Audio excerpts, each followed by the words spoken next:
This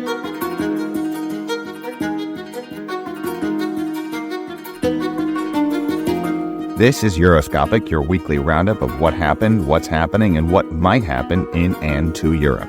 In partnership with EU Observer, we bring you insights and reporting from their people on the ground across the European Union and beyond. Plus, interviews with European policymakers and analysts. I'm William Glucroft, a journalist who writes the Germany Substack newsletter called The Schland. And I am Martin Gack, author of Inconclusive Thoughts, based in Berlin. We're recording on Tuesday, March 26, 2024. Events may have changed by the time you hear this podcast. We'll be discussing the latest terror attack in Russia and its blowback in the European Union, latest pressure campaign to get Israel to ease up on its bombardment of Gaza and let in more humanitarian aid. And to that end, we'll be having an interview with Huzam Zomlot, the Palestinian Authority's ambassador to the United Kingdom. Hello, William. Another week. We're thankfully for me from beautiful Genoa, Italy. Got out of Berlin and Germany for a little bit on a very, very circuitous course towards the Netherlands. I only have one thing to say to you.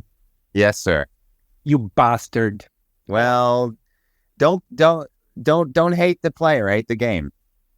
You know, I mean, I am enjoying the usual beautiful, balmy, gray, dreary Berlin weather. I'm happy to know that my partner in crime is parading himself in Italian style, drinking, hopefully not cappuccinos afternoon, because, for me, cappuccino never. I mean, for me, my coffee is black like my soul. So, oh, there you go. Yeah. So there's never cappuccino for me, certainly not after 12. You'll be happy to know that it is also gray and raining today here. However, when one is in a place like Genoa, even when the weather is bad, the pesto and the focaccia is still delicious. So there's always ways to drown your sorrows in the bad weather here. Italy, for whatever political discussions we could have about Italy, Italian politics, and the rest of it. I mean, whatever one may say about politics, I mean, it's still simply a delight. Italy is just delightful in all sorts of ways. It's wonderful. And honestly, these days, the way things are looking in Europe and also in the United States, where is better, right? I mean, the politics seems to be in a logjam and a bit dysfunctional and trending to the right everywhere. So if you're going to have bad politics, you might as well have good food. As a matter of fact, I mean, to that you can add, the fact that von der Leyen has now officially baptized the Fratelli d'Italia as a center-right party. So, I mean, I think that, it's not even anymore a country being run by the far right. It's officially now center-right. I think we're good. Yeah, exactly. Well, all it is a rebranding, right? Indeed. Right. It formerly known as Brit. Anyhow, what are the big stories for this week? Besides my pesto and focaccia binge that I'm on. Yes, besides that. Well, I mean, that is the major news, of course. But if we have to talk about real news, I suppose, is it even news to talk about farmer protests anymore? I don't even know. I mean, they're back at it in Brussels, throwing rocks, setting fires.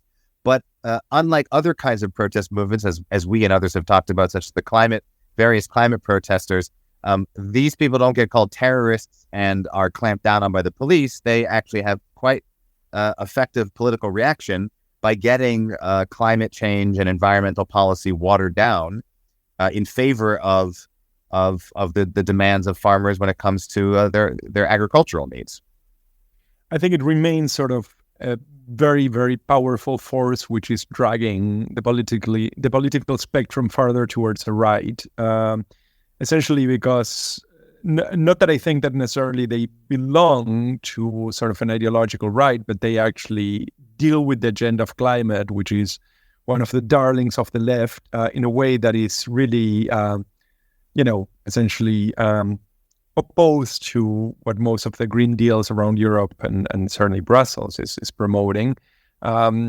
So, yeah, I mean, I think that at a time in which the entire political system is trying to pander to the right in order to pull back into centrist parties, what used to be their voters are no longer are, many of these political affiliations in the center right are bound to try to accommodate this kind of protest and try to accommodate this kind of political agendas.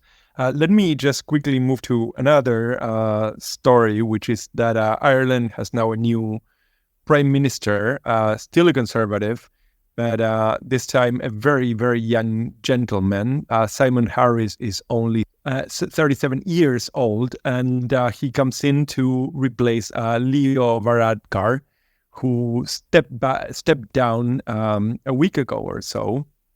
And this was sort of an up-and-comer. Only a couple of months ago, all of a sudden, he has become, a new superstar in, I think, conservative politics, and bound to be actually a relevant figure, I think, across Europe, because Europe generally likes this kind of figures, charismatic, capable, and young. So we will see what that brings, but quite certainly Ireland's political position in relation to many of the political and geopolitical events taking place right now, regional and geopolitical is what I meant to say, it's fairly well cemented, and it just does not seem from anything that I have read or anybody I talked to that there is a great expectation of a major shift in political outlook from Dublin under Harris.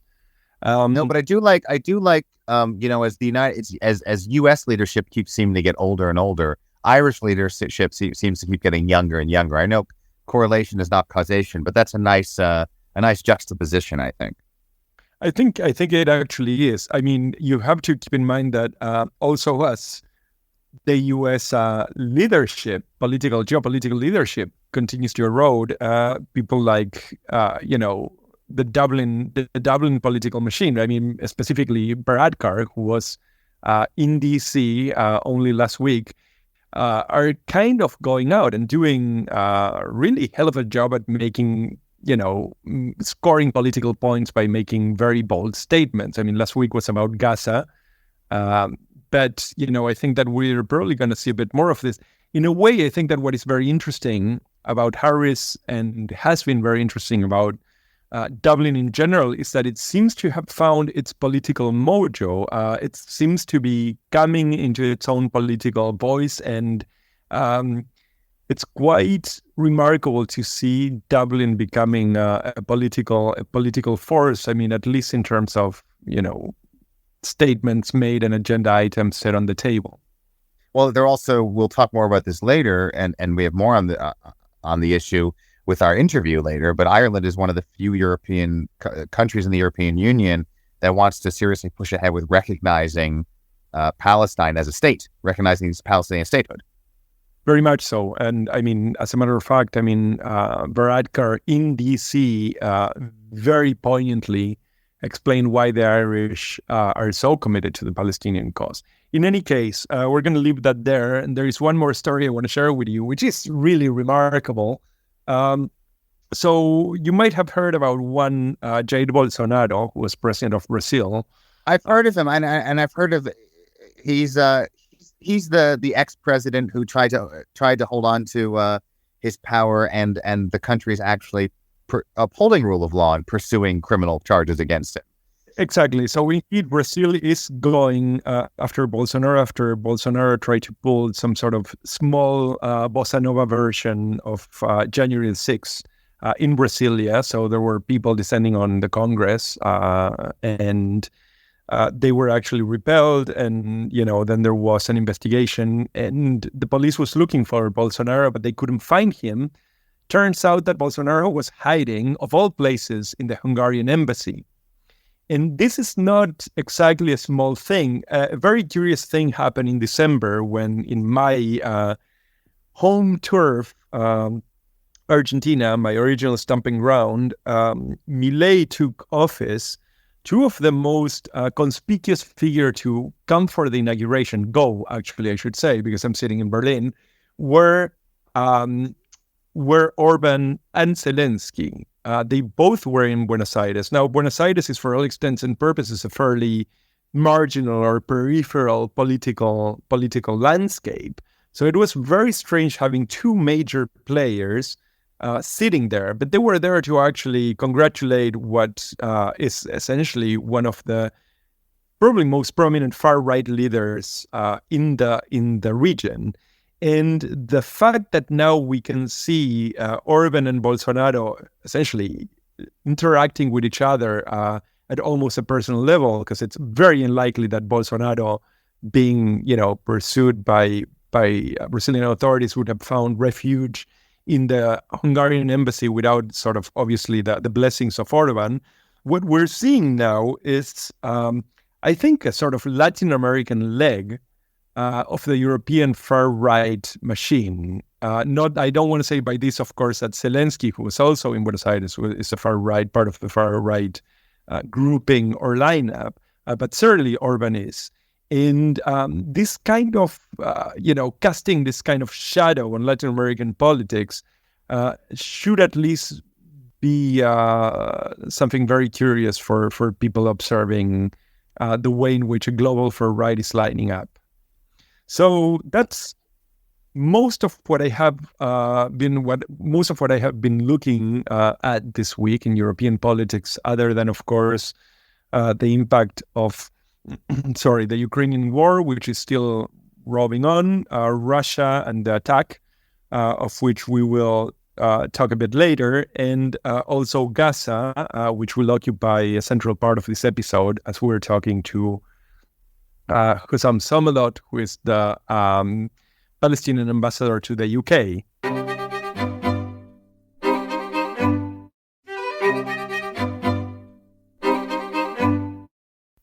So our main topic that we want to focus on is not specifically European, but of course has consequences for Europe, and that is this major terrorist attack in Moscow that was carried out by all accounts, by members of ISIS, or at least those sympathetic to ISIS, killing at least 137 people. Somehow the attackers, what I was really shocked about, that the attackers weren't actually killed in a gunfight or they didn't kill themselves outright. Of course, photos have now surfaced that no surprise or very little surprise to any of us, that these people have now been detained, have been tortured, or very much looks like they've been tortured. A really shocking situation, and leading people to wonder in the United States or in Europe, is ISIS quote unquote back? Of course, security experts will say, well, ISIS never really went away, so it's not back. Of course, we could talk about many angles of this, what's going on in Russia, but we want to keep things to a European focus. And of course, it brings back the question of, we all remember the mid-2010s when ISIS was, it's seemingly the biggest threat to European security. Of course, now I think we look back on that, I won't say fondly, because those were some quite scary, terrifying times and really awful attacks, but they were limited. They were nothing like Russia, the threat that Russia poses to Ukraine and possibly to wider Europe. But now we're looking at, well, is ISIS back as a threat that European countries have to take seriously in light of what happened in Moscow, which, of course, it would be a shocking terror attack anywhere. But I think, and Martin, you could tell me if you agree or not, I think the fact that happened in Russia, where Putin has really has so much control over that country, and has the security services there really have an eye on everything, for someone to be able to pull off an attack like that in that kind of political environment, it makes it all the more notable. So one of the most curious angles of this story is that on the 7th of March, the American government issued a warning, mostly for American travelers or Americans in Russia, asking them to avoid large gatherings, because in fact there were a piece of information going around about a possible attack by a terrorist group in a crowded venue or in a crowded gathering. And the Russians dismissed this. Putin actually said that this was just the West trying to blackmail Russia. So it's really quite clear that whatever the force of that statement and that warning was, very likely the Russians did not take it to heart. In the aftermath of the attack, Putin has finally recognized that the attack did come from Muslim extremism, but he also said that essentially the forces behind the attack were the West and Ukraine. The Ukrainians themselves responded, or actually wasn't even quite a response. They immediately went out and accused Russia and the FSB, Russian intelligence services, of perpetrating the attack as an inside job to actually push the population further into line with Putin. But I must say that I find the Ukrainian story rather unlikely, because I think that on the one hand, one could say that this probably helps to polarize and line up people behind the government, but at the same time, it makes Putin look really quite weak. I mean, this was an attack 25 kilometers away from the Kremlin. Obviously, the big issue here, I mean, besides the many legs that this story could have, is that if one takes to heart the claim of the Kremlin that this is actually a Muslim terrorist attack, essentially supported or underwritten by Western and perhaps Ukrainian forces or Ukrainian actors, that would, of course, put Ukraine and the West in the line of fire of any sort of Russian reaction. And this means that we are actually now in a very, very volatile situation, which has not yet played itself out. I think it's very important to point out that whatever is that Russia will do, besides openly showing that they're willing to torture the people that they catch and they claim are associated to the attack, what would be the sort of geopolitical and regional reaction is as of yet unknown. As for the claims that were made about the attackers, it was said that they were actually caught 90 kilometers away from the Ukrainian border, moving towards it on the car in which they were stopped. And that itself seems like a rather strange story, right? I mean, the best way to escape Russia would not necessarily be running directly into the arms of the Russian military machine. So it's really kind of hard to make out exactly what is that we're looking for, but it's also very difficult to assess what kind of reaction on the part of Russia this could bring about. Right. I mean, to me, the two interesting sort of geopolitical aspects of this, one is, if there's one thing that the United States and more broadly its Western allies and Russia can agree on, it's a common fight against Islamist terrorism. Russia and the United States were very awkward bedfellows in Syria, for example, both fighting ISIS, obviously in very different ways. Russia and Vladimir Putin was doing it by propping up the regime of Bashar al-Assad, which is now speculated to be perhaps the reason for this attack, as sort of a revenge for that or a reaction to that, whereas, of course, the United States was also against the Assad regime, ultimately gave up and kind of lost that battle in a sense. But nonetheless, you have this common enemy of the Islamist radical Islamist threat. And we were talking last week about what will it take, or what does a future look like? Is there any future where the United States and the West can work with Russia, can in some way have a relationship, even if it's not a democracy, just like the United States and Europe have relationships with lots of non-democracies and many terrible non-democracies that violate all kinds of so-called Western values. And I think this is one of the many aspects that adds color to that question that we discussed last week, which is there going to be some kind of strange camaraderie or renewed alliance between Russia and the West in tackling any kind of resurgence of ISIS or related or similarly ideological Islamist groups? I find that a stretch. I find it hard to believe, but it is an interesting point of commonality between these otherwise two sides that do not talk to each other, and of course, in some way, whether by proxy or however you want to define it, are almost at war with each other. Well, one must say, I mean, probably with a lot of fear of erring, that if things got to the point in which 140 people could be killed 25 kilometers away from Moscow, very likely the Americans and the Russians were not sharing intelligence. So one of the big questions for me is whether, right, in precisely the point you make, I mean, but then the opposite as well. In what direction does this move? Does this actually rebuild an alliance, at least a sort of for practical necessity, based on practical necessity on all the parts, to share intelligence and, figure out ways in which, if this is really a growing threat, or this can become, fought against, or in fact the position will be the one that Putin has taken so far, which is basically pin the blame for the attacks. The material authors are the ones sitting now in Russian jails, probably being tortured.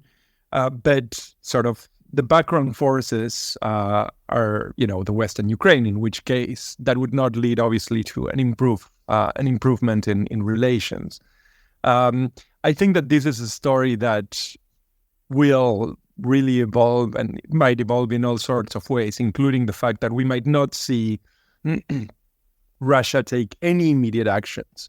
I mean, to pick up on that thought, I wonder how things would be different if this attack happened just 1 week before, just ahead of the Russian presidential election. Now, Vladimir Putin would almost surely still be president, but it would be even more embarrassing to Putin and the people around him if this massive attack happened in advance of his re-election, or so-called re-election, given that he is the protector of the Russian people. That's how he projects his power. That's how he sort of wins people's loyalty, by having this idea that only he can protect Russians and Russia.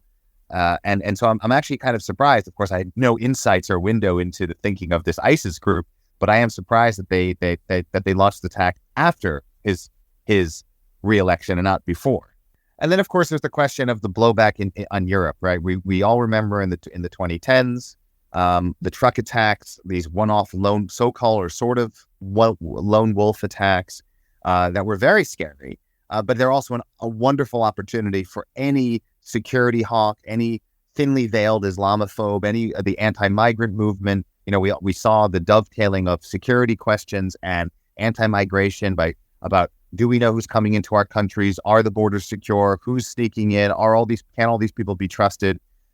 Really a dog whistle to any kind of anti-migrant, anti-foreign, anti-Islamic, anti-Middle East sort of sentiment, which has never gone away, of course. It's just sort of faded into the political radiation background, so to speak, still very much there. Will that come more to the fore around Europe? We're seeing now, in the wake of this terror attack, for as much as there's no love lost between European countries and Russia, it's still a wake-up call for European countries that if this happened in Moscow, as I said, if this happened in, as you say, so close to the Kremlin in Russia, where there's such a lid on security there, it can easily happen in a place like Germany, which is one of the leading, and we'll talk about this in a moment, one of the leading supporters of Israel. You can see there being some kind of consequence to that. Of course, the French have basically been in a state of emergency for years. It seems like an unending temporary state of emergency. They've raised their threat level. So there's this big question now of what does this mean for Europe? Will this be used as yet another excuse to clamp down on civil liberties, to become more suspicious of certain groups?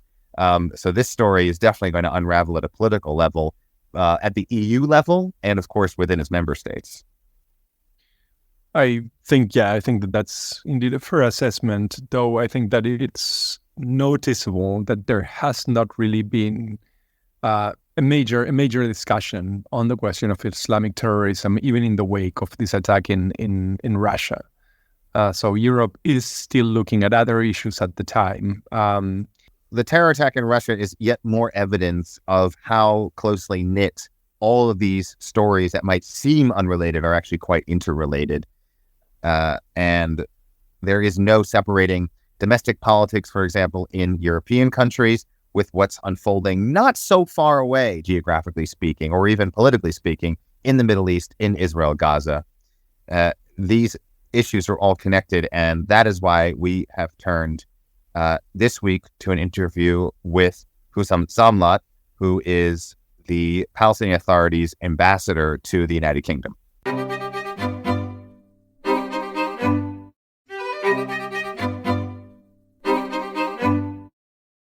Ambassador Hussam Zomlot is the head of the Palestinian mission to the United Kingdom. He joins us now from London on Euroscopic. Ambassador Zomlot, thank you very much for joining us. Thank you for having me.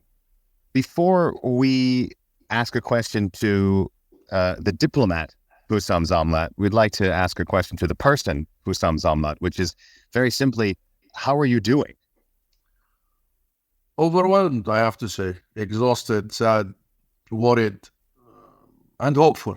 It's a combination of things that really would live with me for a long time. There is a sense of collective trauma at this point in time. I was born in Gaza. My family is still in Gaza. So we follow all the atrocities on a daily basis. And this is traumatic in every sense. And on the other side of it, it is hopeful also in every sense. Those of us who had been following this very closely have seen the story of Sidra, 70-year-old cousin of your wife, if I'm not mistaken, who was killed during an Israeli bombing. The photographs of the aftermath of the bombing, really very gruesome, were circulated, and you commented on Sidra and the killing of her family in the days that followed. Very difficult to understand how you might see politics after something of these dimensions. Perhaps you don't mind sharing with us how is it that this shapes your view, not perhaps just of the conflict, but of the way that the world is responding to things like this. Politics is politics, Martin. The problem is in leadership. I really felt over the last 6 months or so that there is a very worrying lack of international leadership. I mean, what is happening in Palestine, in Gaza included, of course, is a clear case of genocide, of ethnic cleansing, of mass expulsion, of collective punishment in every sense. It's a clear violation of the very basic international rules that we created together after the horrors of the Second World War that happened in Europe. And we all came together as a family of nations to say never again. And that lack of leadership does concern me a lot, because I don't believe that this is just about us, the Palestinian people. Yes, we are at the brunt of it. Yes, we are the prime victims of this. And it has been ongoing for 75 years. But I think we are all in it. The humanity is in it. Because to allow such demolition of the very basic rules, to allow for the mass murder of children and the normalization of such images, mass destruction of homes, hospitals, schools, universities, what have you, to allow the normalization of the use of starvation, of disease, and now reports of sexual violence and rape as weapons of war is going to come back to haunt all of us, everywhere. Because what I'm thinking right now is not just about the atrocities of now, the sheer human evil that is inflicted on Gaza, the man-made catastrophe. 27 have died over the last few days because of starvation in Gaza. 24 of them are children. And I was listening to Mr. Borrell, Joseph Borrell, only last week. His remarks that Gaza was the biggest open-air prison in the world. Now it's the biggest open-air graveyard in the world. But he went further to say that there is enough food to feed Gaza for months, piling around borders of Gaza. Yet still Israel preventing this food and this basic supplies of arriving. This is a bleak moment, Martin. It's a very, very bleak moment. And the question is, such failure of international leadership, such failure of governments and politicians, such failure of our international system, the international order, the United Nations, the Security Council, the rules we created in the UN, and the accountability institutions we created. Such failure would mean one thing: who's next? Where next? Whose children are going to be next? Whose schools are going to be next? Who is going to be starved next? And this is very concerning. And I think this is a moment when we have to think and think again as human beings all over the world, because what is happening is not only a dent on our humanity. No. Are you surprised by the sea change in public opinion? I mean, it seems that it has focused. I think it's clear that there is a failure of leadership, and I think that it's seen with stark clarity when you look at the U.S. But I think that there is also an incredible sort of swell of support for the Palestinian position among publics across the world, including the Jewish community in many countries, particularly the U.S., where 40% of people under 40 sort of strongly and clearly stand with the Palestinian position. Is this something that surprised you? No, I'm not surprised. And this was expected. Number one, because of the level of and the sheer evil, atrocious, murderous attacks on our people. Number two, because of the heroism of our people. This is the first time in history that a genocide is being documented in real time by the victims, by those who are being executed. And by the way, it's also documented by the perpetrators, by the victimizers, by the killers. But that heroism of capturing these images, and then our youth and our journalists in Gaza who insisted to take their job seriously, and despite all the pain that you have followed, targeting them and their families, many have been killed. More than 100 Palestinian journalists in Gaza in the last few months.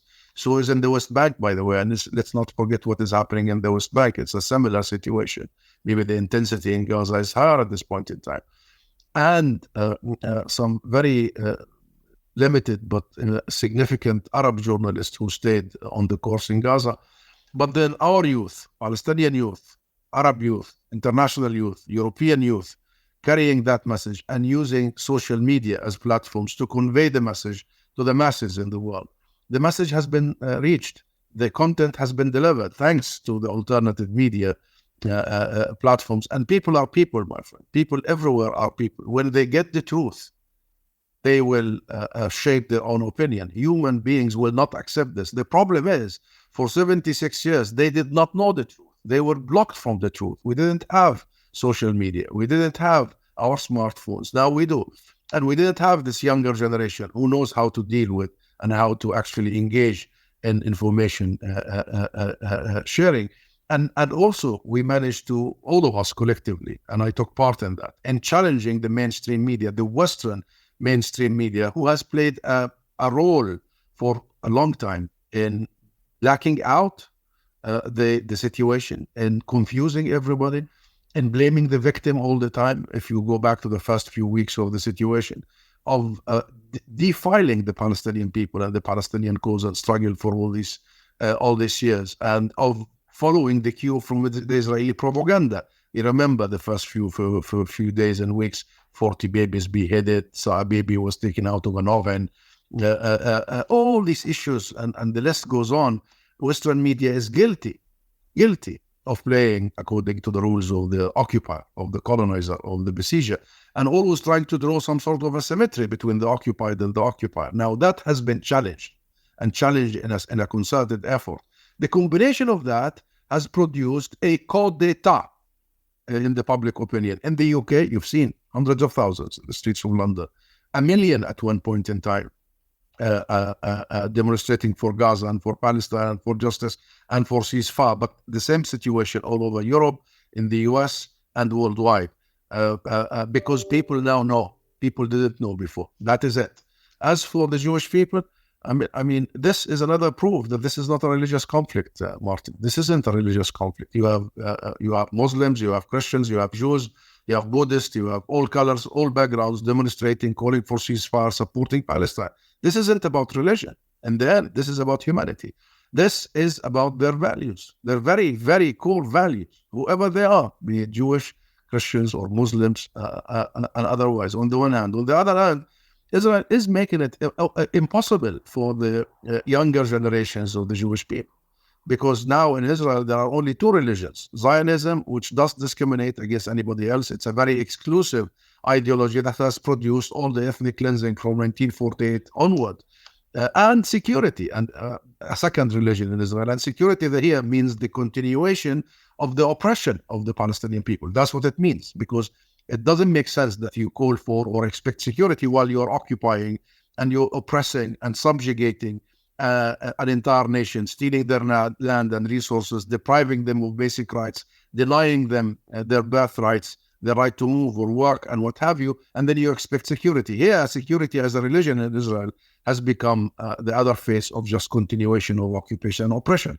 Now, the youngsters, the Jewish people, especially the youngsters among them, relate more to them being global citizens and them being liberal in their views. And we see this phenomenon not just in the US. I'm curious. You're talking very forcefully about conveying a message and alternative means of conveying a message. Protesters and people on social media and alternative media.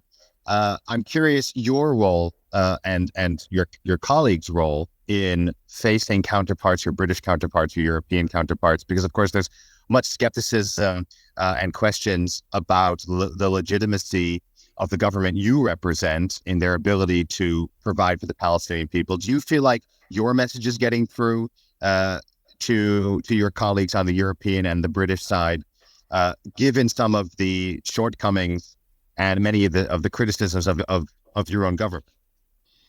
We represent the Palestinian people, William, here, and we represent the PLO, which is the sole legitimate representative of the Palestinian people and our cause. And we gained the recognition of the UK and the recognition of the world after several revolutions and intifadas. This has cost us a lot for us to have representatives and missions and embassies worldwide. And the world does recognize us, including, by the way, Europe.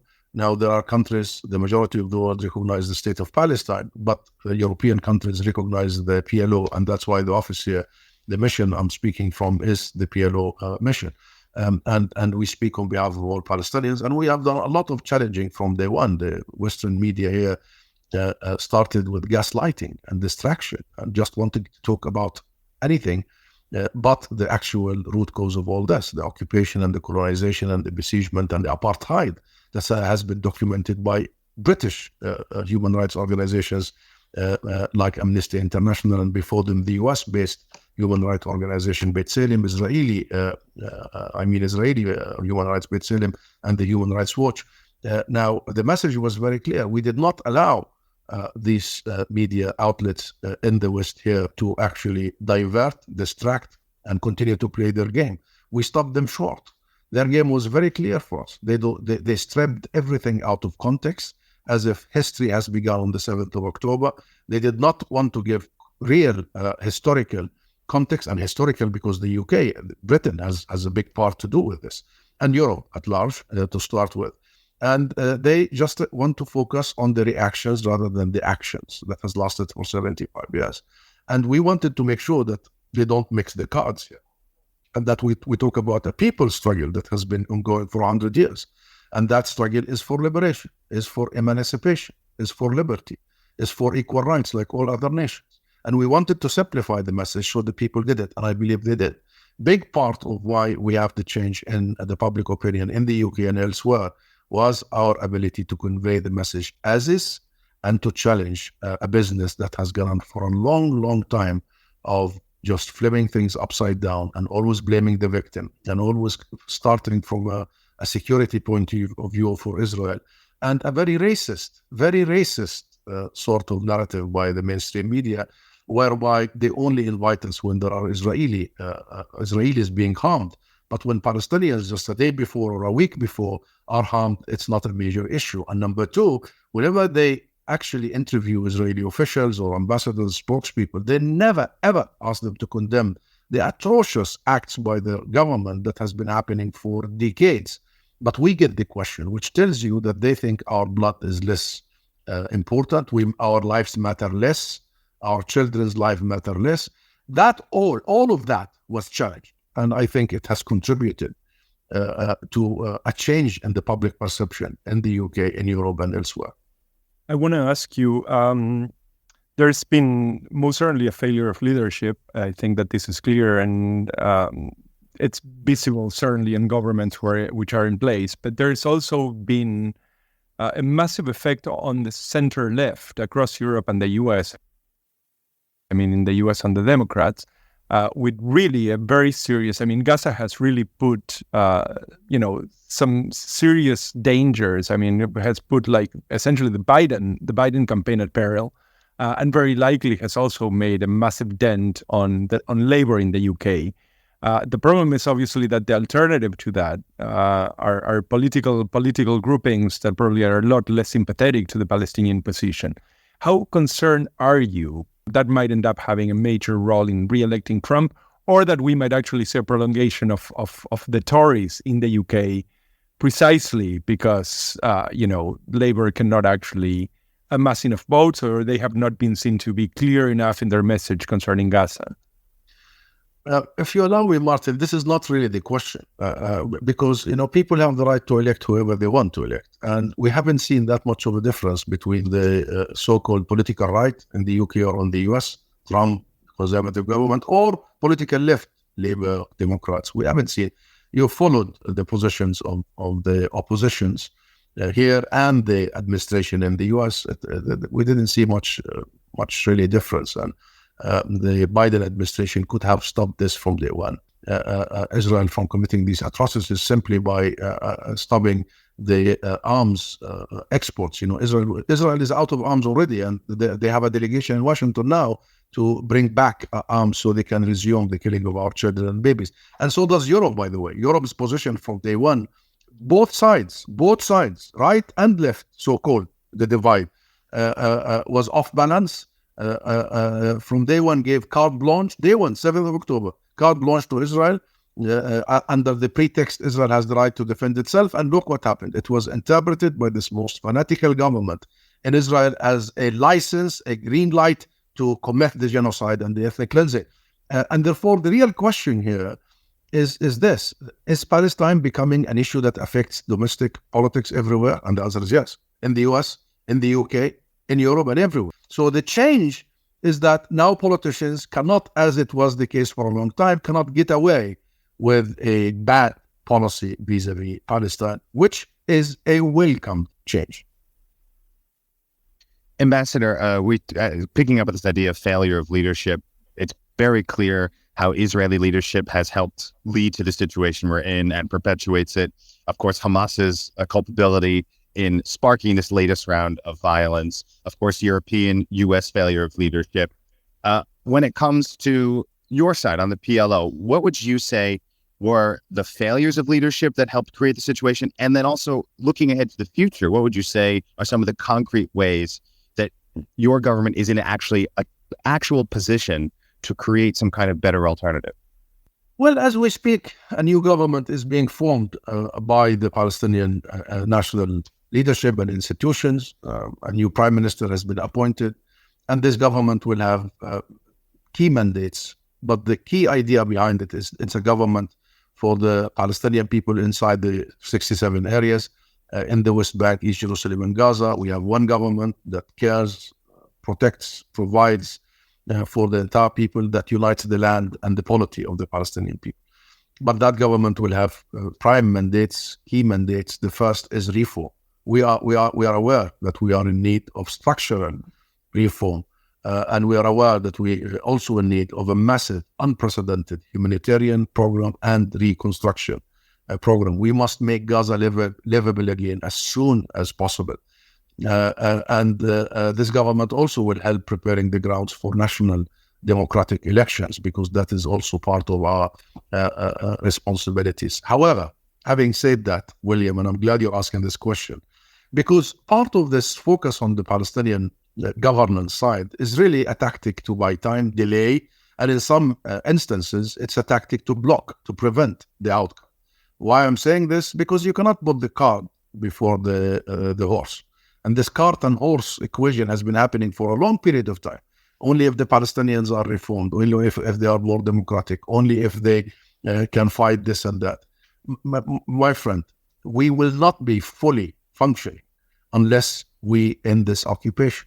The bottom line is this government is being formed, but without it having an enabling environment to function as a government, to have control over its own money, its own finances, its own budget. And Israel withholds our own money. And until now, this issue is not resolved. That's why the previous government, or the current caretaker government, has been unable to pay the salaries of its own public employees for months on row. We need to create the enabling environment, and we need to believe that the right to self-determination, our birthright to a state of our own, is not linked to our behavior. So we should behave in a certain manner. Remember, for many years, they were saying, okay, we are measuring and testing how the Palestinians are ready for statehood. What do you mean we're ready for the statehood?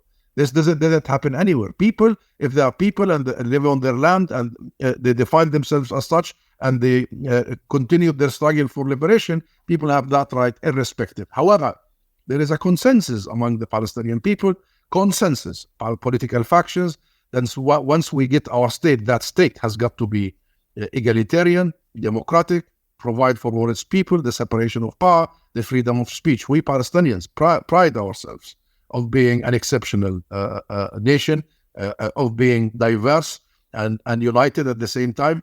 And you know our history. Our history proves that we can be an example of coexistence and of tolerance in the region, and a bridge between East and West. But to expect that governance will be perfect under the boot of an Israeli occupier that does not allow you to control anything and steals your resources and prevent you from any movement and divides you not only between the West Bank and Gaza geographically and politically, but inside the West Bank. I just returned, and you will see that though they have divided the West Bank into cantons, into concentration camps, completely encircled by walls and checkpoints. And therefore, the real question is, the first day you have a government that is able to do what the Palestinian people demanded to do and expected to do, would be the day when Israel ends its occupation. Until then, we will have to do all in our best to make sure that we provide for our people until the moment of liberation arrives. Given those circumstances, given the ongoing occupation that does not appear to be ending anytime soon, if anything, it's getting worse with the expansion of settlements, would you worry then that any kind of effort to have a democratic election to confront Mahmoud Abbas's ongoing position of power as a means of showing democratic legitimacy would actually end up empowering Hamas even further? I disagree with the premise of this question, really, because number one, why do you say that occupation doesn't look like it's going to end? What's this prophecy, William? If it has got to end, it has got to end now, and we have all the energy and the attention and the real proof that this cannot go on one day.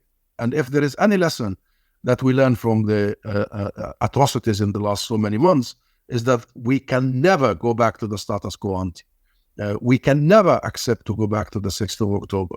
We must move ahead and turn this tragedy into a momentum towards ending this occupation once and for all. And this begins with an international decision, because our agony that has lasted for decades, William, has begun here in this country, in Britain and in Europe.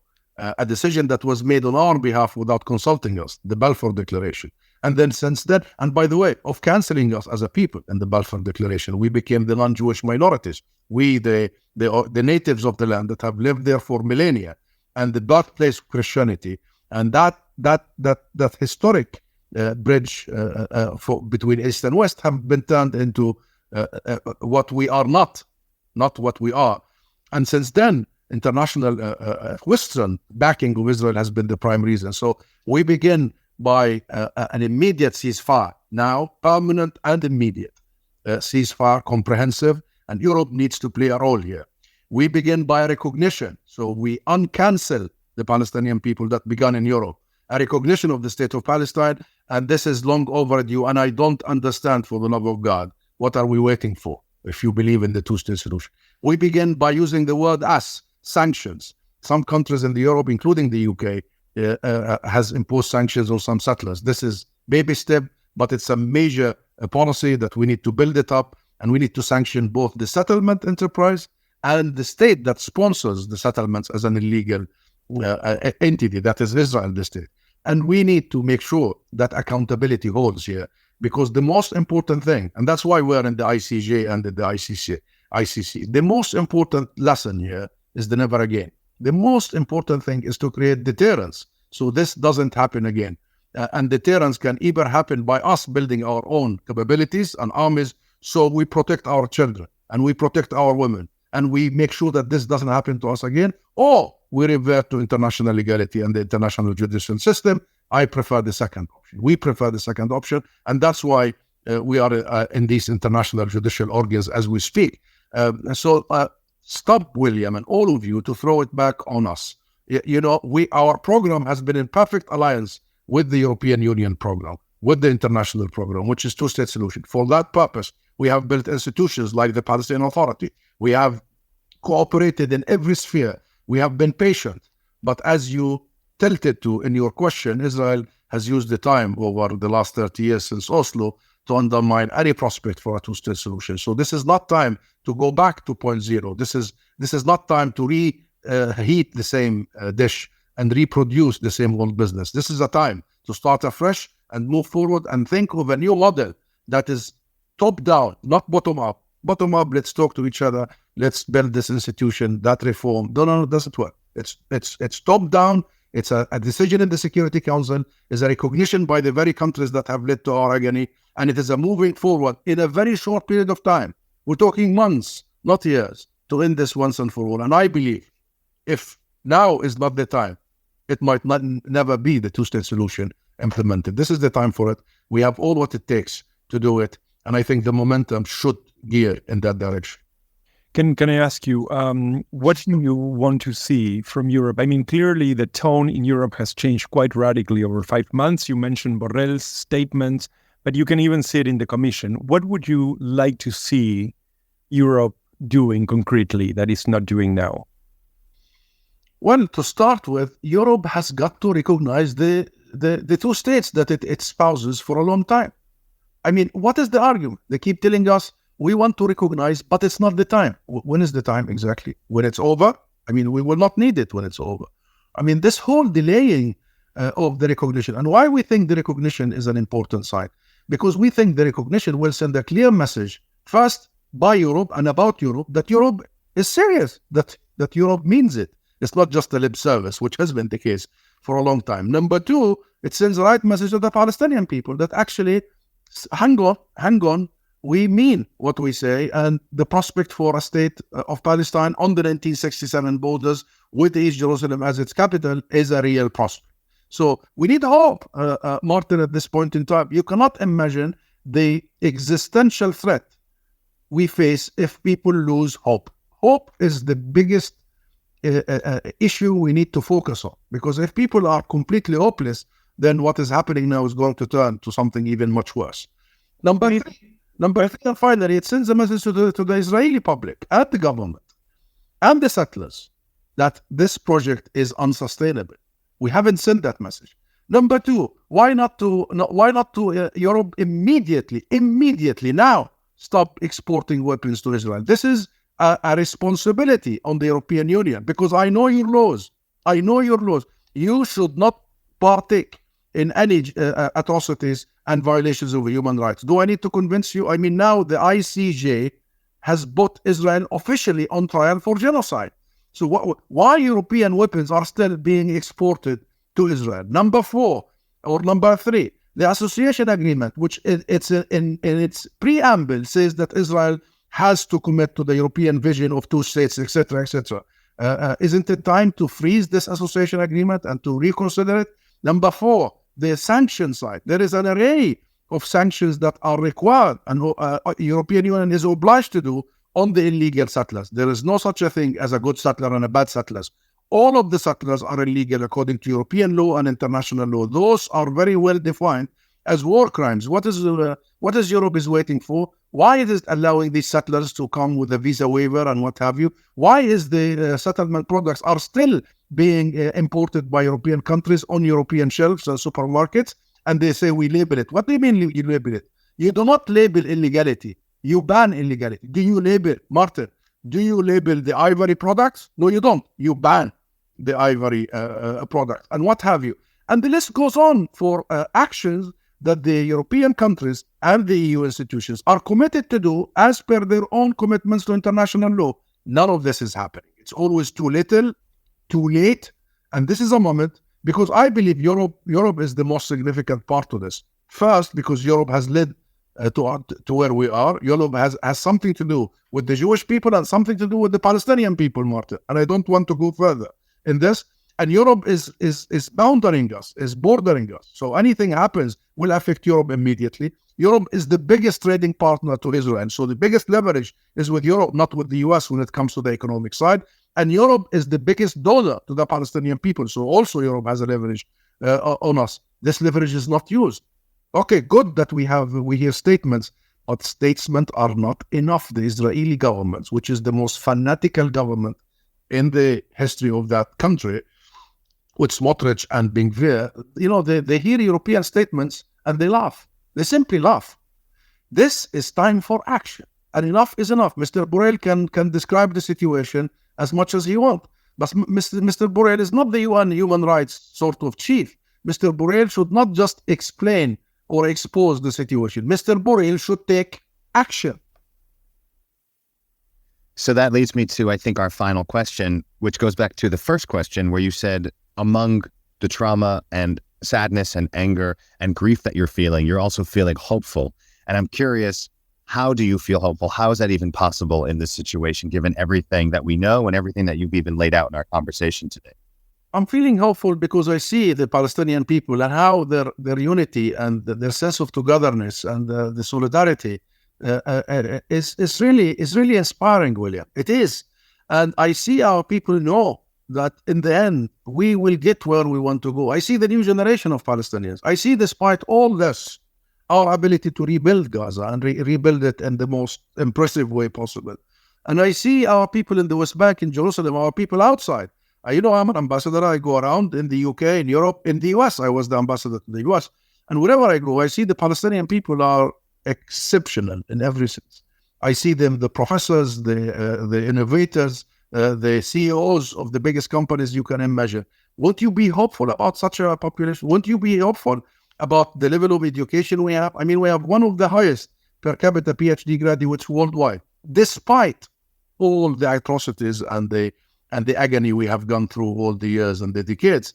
I'm also hopeful because Israel has been unmasked in a way that, in my opinion, irreversible and irreparable. And the world has finally awakened. What is this?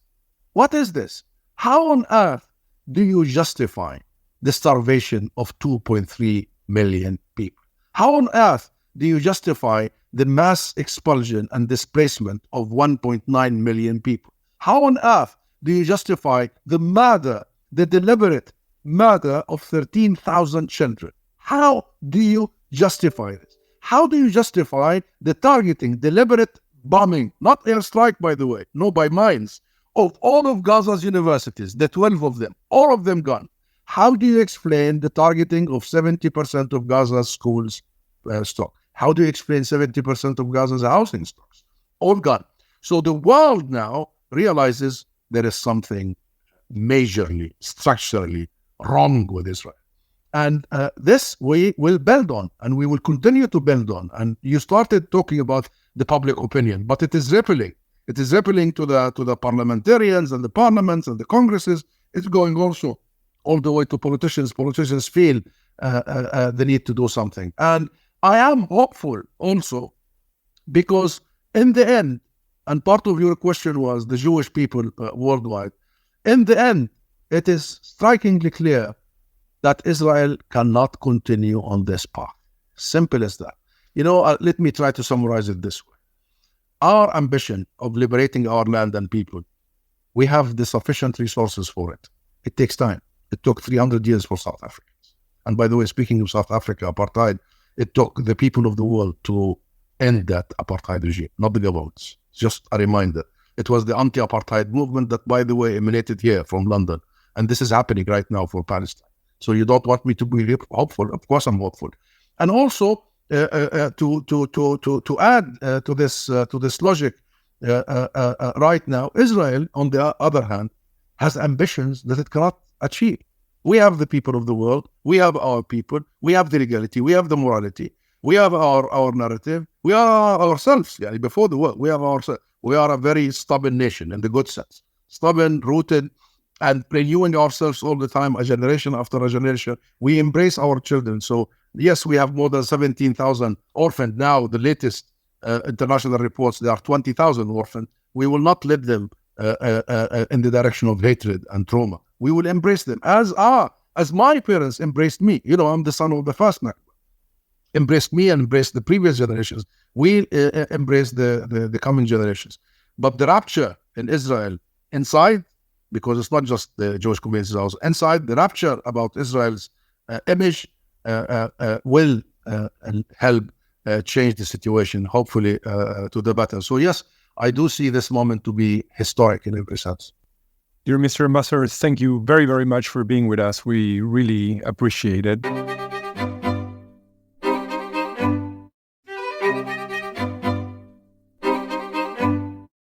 Many thanks again to Ambassador Zomlot. We spoke to him on Monday, the 25th. That was just before the news came out about the UN Security Council at last coming to some kind of agreement on some kind of ceasefire, albeit a limited one, contained to Ramadan only. So we were not able to talk to him about that, but maybe he'll be able to come back and join us more when there are developments on that and other issues. But turning to news ahead and developing, Martin, what else do you see? Well, the one that is sort of at the very top of my desk is actually the health of the Pope. Very frail. He missed for the first time the homily for Palm Sunday. It is known that he has not fully recovered from pulmonary infection he had earlier this year. So that's actually a story that I'm following quite closely. The other one is indeed the ceasefire. That was the ceasefire resolution passed by the Security Council, which basically showed the U.S. no longer willing to shelter Israel from, the rest of the international community, which has been demanding now for 5 months a ceasefire, which the U.S. has been consistently vetoing. I think that, this obviously means that the two countries, the U.S. and Israel, are in a collision course.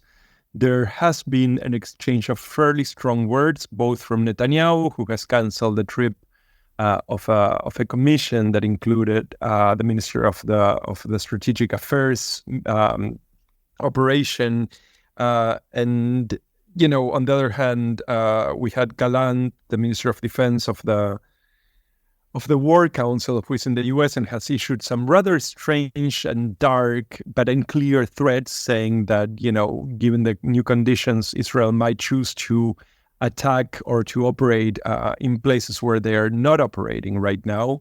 But I think that the further point with this, other than the fact that it's creating a very, very serious disalignment in what had been, I think we can agree, very, very strong and very stable political alliances, it has also left Europe in a very uncertain position. Why I will venture to say that very likely Europe will follow whatever cue is that the US gives. So we're going to see again a complete lack of leadership. And as the ambassador told us during the interview, Europe essentially needs to sort of stop talking and start acting. But I don't think that Europe is capable of doing that without the US actually leading that charge. The US has now essentially abstained from vetoing the resolution for a ceasefire. So it has at least opened the door for Europe to actually, do something about the situation in Gaza. What is that happens over the next couple of weeks, both on the ground in Gaza, but also with this, let's say, trilateral relation, Israel, Washington, Brussels, for me is sort of one of the biggest stories ahead. So what about you? What do you have? Yeah, certainly not as big of a story because I feel like this has been just chugging along literally for years. But Bosnia-Herzegovina is finally, taking its step towards becoming part of the European Union. The European Union leaders approved that step at their latest meeting. It's one of several countries in the Western Balkans that have been just trying for years to make their case that they belong in the EU. The EU has given them a lot of lip service, saying, of course, they want them, but, partly legitimately, because these countries do have to sort of up their game when it comes to transparency, rule of law, these sorts of things that are sort of the prerequisites for joining the EU. But then, of course, the war in Ukraine in a way leapfrogged all these countries, despite suffering from many of the same transparency and governance issues. But nonetheless, Bosnia and Herzegovina have made it at least to the starting line, whereas before they were the pre-starting line or the dugout, or I don't know what the correct sports metaphor might be there, to at least start those talks rather than just being promised to start the talks or talking. Now at least they're going to be talking. This would expand the EU, something that the EU always wants to have. Everyone wants a larger bloc, but there's always the question of how to do it responsibly. Obviously, I would hope that most people do not want to see a repeat of the 2000s that led into the financial crisis and the Euro debt crisis, where the EU really expanded into countries that maybe were not ready to join at the same level as a country like Germany, for example, which caused a lot of inequities across the bloc that the EU is still suffering from. So we'll have to be watching very closely over these next months and possibly even years, because we've seen how long these things can take, about if they handle the bringing in of these European periphery countries or European Union periphery countries any differently than they did in the last round or last major round of expansion, many, many years ago, almost 2 decades ago at this point.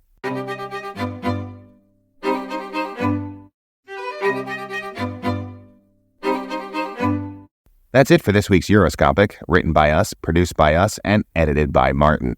You can catch us every week at our Substack, euroscopic.substack.com, or on euobserver.com. We'd love to hear from you, so be sure to subscribe and share your thoughts.